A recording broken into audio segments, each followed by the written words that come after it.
Studying human populations. Demography is the study of the characteristics of populations, especially human populations. So, the prefix means people. Demographers study the historical size and makeup of populations of countries to make comparisons and predictions. Demographers also study properties that affect population growth, such as economics and social structure. Countries with similar population trends are often grouped into two general categories: developed and developing countries. Developed countries have higher average incomes, slower population growth, diverse industrial economies, and stronger social support systems.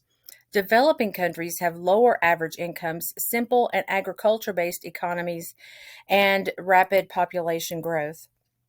The human population underwent exponential growth in the 1800s, meaning that the population growth rates increased during each decade.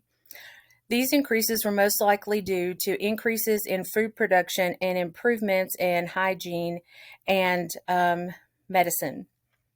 However, it is unlikely that the Earth can sustain this growth for much longer. So the human population is still growing exponentially. So that looks like a J curve.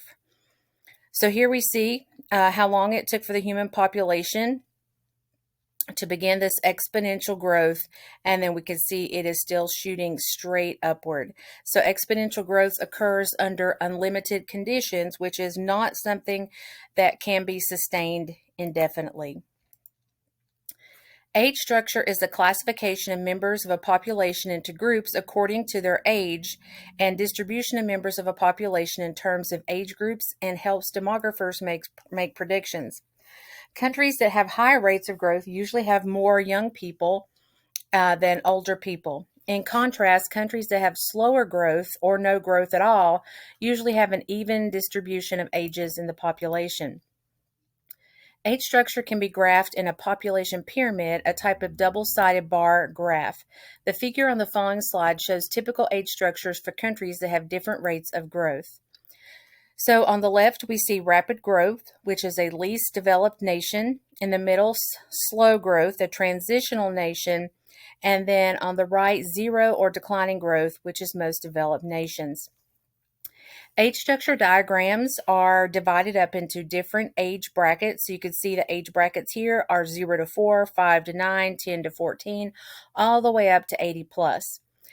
Age structure diagrams are also divided up between males and females. So the left side of each graph for each country are the males, and the right side for each country are the females. Survivorship is the percentage of newborn individuals in a population that can be expected to survive to a given age. It's another way to predict population trends. So with age structure, we can look at a population that has more people that are younger and those that are older, and we can also look to see how likely it is that the children will survive. The results of studies plotted on a graph might look like one of the types of survivorship graphs as shown below. So we can see type 1, type 2, and then type 3.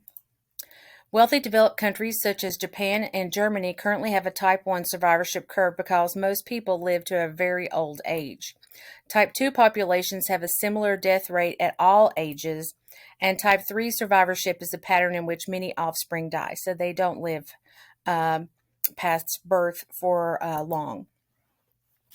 Both type 1 and type 3 may result in populations that remain the same size or grow slowly.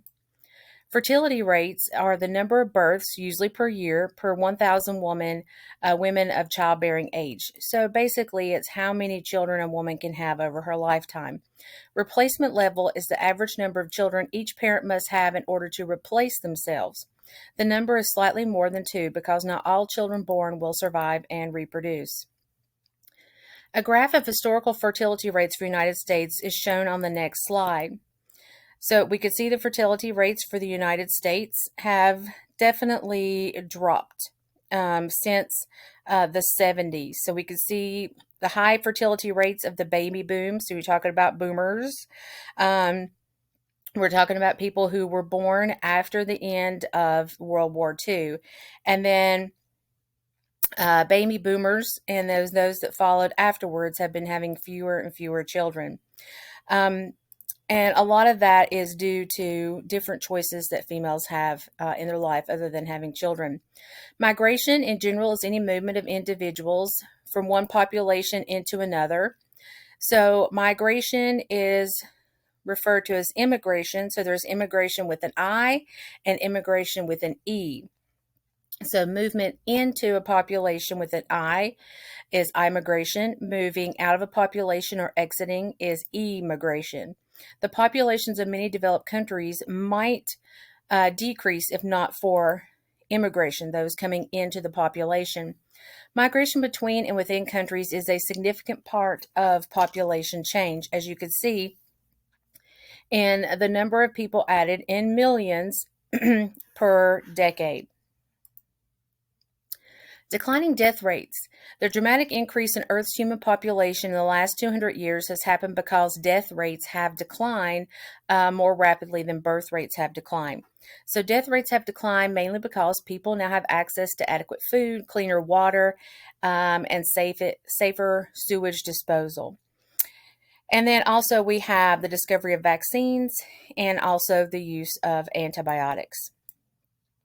Life expectancy is the average length of time that an individual is expected to live. Life expectancy is most affected by infant mortality, the death rate of infants less than 1 year old. Expensive medical care is not necessarily helpful in preventing infant deaths. Infant health is more affected by the parents' access to education, food, fuel, and clean water. So it's more about the parents' health than the babies. The graph shows that average life expectancy worldwide has increased to more than 67 years old. Demographic transition is the general pattern of demographic change from high birth and death rates to low birth and death rates, and observed in history in more well-developed countries. The theory behind demographic transition is that the industrial development causes economic and social progress that then affects population growth rates. So people work in the workforce rather than just having children. Stages of the demographic transition is when the birth rate and death rate are both at high levels. So there was equally high birth and death rate. So it means people had lots of kids, but the mortality rate in children was also very high. The second stage is when the population explodes, so the death rates decline, but the birth rates remain high, so the population grows at an exponential rate.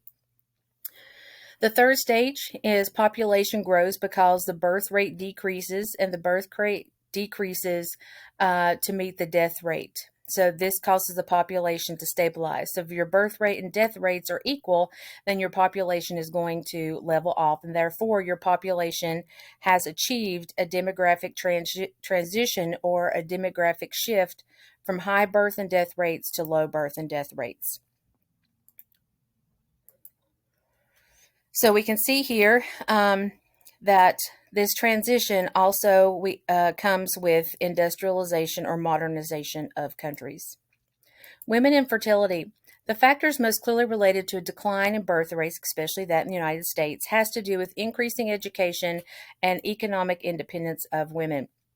In the demographic transition model, the lower death rate of the second stage is usually a result of increased levels of education.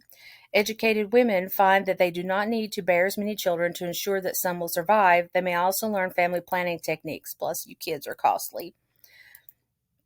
Women are able to contribute to their family's increasing prosperity while spending less energy bearing and caring for children. So as country modernized, parents are more likely to work away from home. So you no longer have families that just have large farms and you work on your farm to eat on your farm. Now you work outside of the home to feed the kids. So there is more of a financial burden that must be met by working outside of the home.